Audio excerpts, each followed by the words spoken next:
Find a bumpy track, add some tough motorbikes and riders, and mix well. The result, a scramble. A sport which today attracts thousands of followers and is producing British scrambling machines which are being exported all over the world.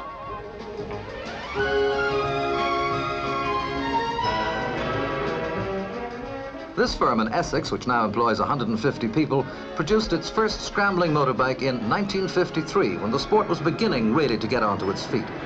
Their 250cc model was a winner. It was tough, maneuverable and fast on the scrambling track, and orders for it soon poured in. Today, in a highly competitive market, more than 10,000 specialist motorcycles have been sold by this one small firm, 75% of them for export. America is its largest overseas customer. The secret of such success in a highly specialized field has obviously been attention to detail.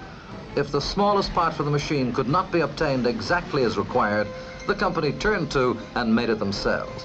Today, virtually everything that goes into the machine is made on the spot. With worldwide success for its 250cc model, the company is now working on a new, more powerful scrambling bike. This 360cc model, being put through some rigorous testing on a nearby track, has taken 18 months to develop. Worldwide markets are wide open for this size of competition motorbike if it proves to be another winner. The job of the company's test riders is to try to find something wrong with these power-packed flyers.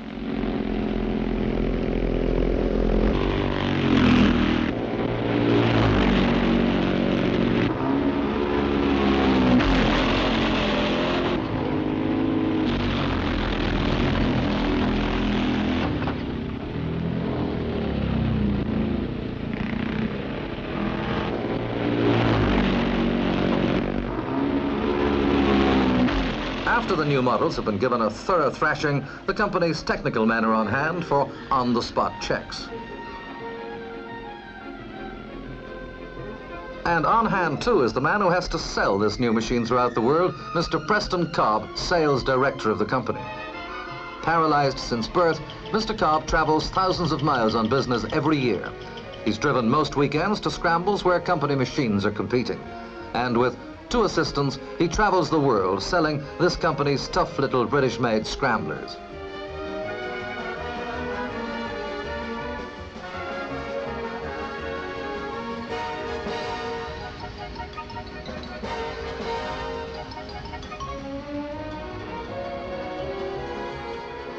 Among the many other high-performance scrambling machines made in Britain are do-it-yourself scramblers, which are supplied in kit form. This latest 360cc model, produced by a Birmingham firm, is being assembled by an up-and-coming young Midland rider, 19-year-old Dave Smith and his pal.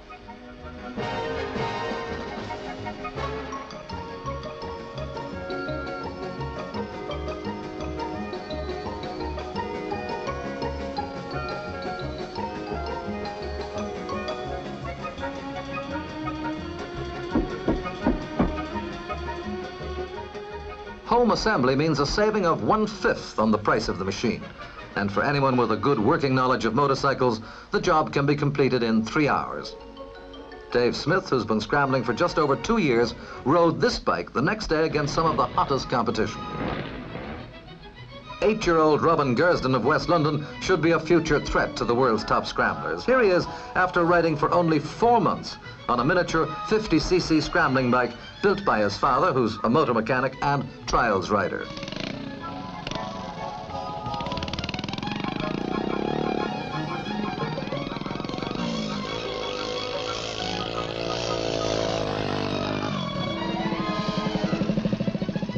Dad gives him some advice on negotiating mud, and he's away again. This tiny machine has 3 gears and a top speed of 35 miles per hour. Ideal for riding the bumps of an old gravel pit nearby the Gersden's home.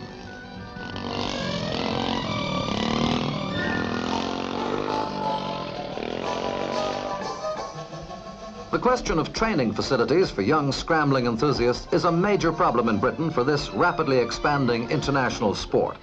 A few motorcycle clubs who are lucky enough to have the use of some rough land organize practice meets. But apart from that, the only way a lad bitten with the scrambling bug can hope to reach competition standard is to ride his bike over any rough ground he can find. Some owners of sand and gravel pits, like this one in Essex, close their eyes, or ears, to this impromptu Sunday morning scrambling practice.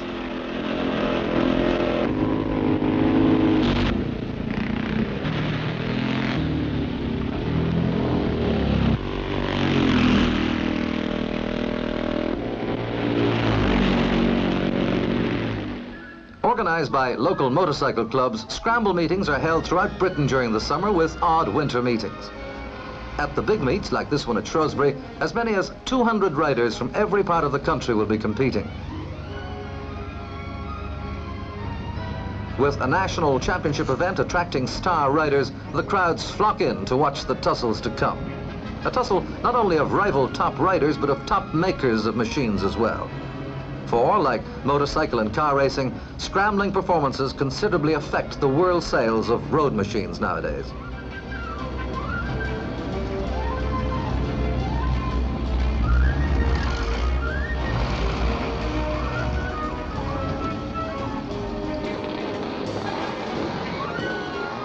The Scrambler is basically a road machine developed for tougher work. Extra grip tires are fitted, lights are not.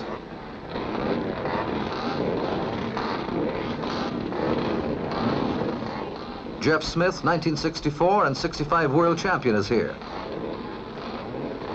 Also, Dave Bickers, 1966 British champion. It's going to be a rough ride, so scrambling gear is tough. And under international scrambling rules, only standard commercial fuel may be used. There are 30 of Britain's top riders in the lineup for the mass start. It's a 12-lap race, each lap 1.5 miles of some of the toughest riding in Britain. Men and machines take a pounding as they hit the bumps.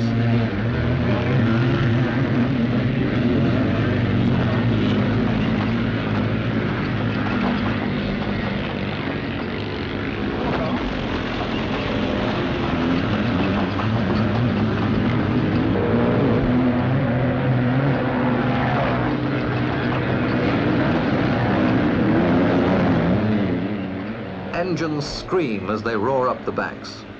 Only course officials and mechanics may help riders in trouble. Having covered one lap with a flat tire, Jeff Smith and his mechanic fit another wheel, and then he's off again.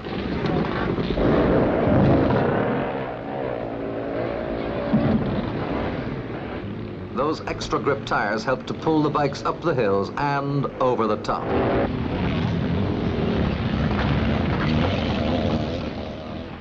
With nearly 10,000 keen scrambling fans watching the race, each lap of the leaders is timed for official records. The riders are thinning out now, for no more than a half of the starters will complete this grueling test.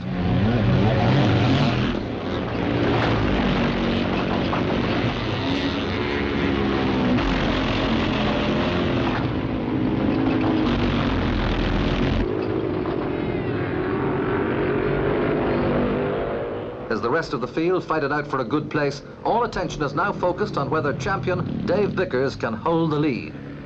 No, he's overtaken on the 10th lap. And at the winning post this time, it's a local rider, Alan Clough, with Bickers second. But in the ingredients of a good scramble, there's no bickering.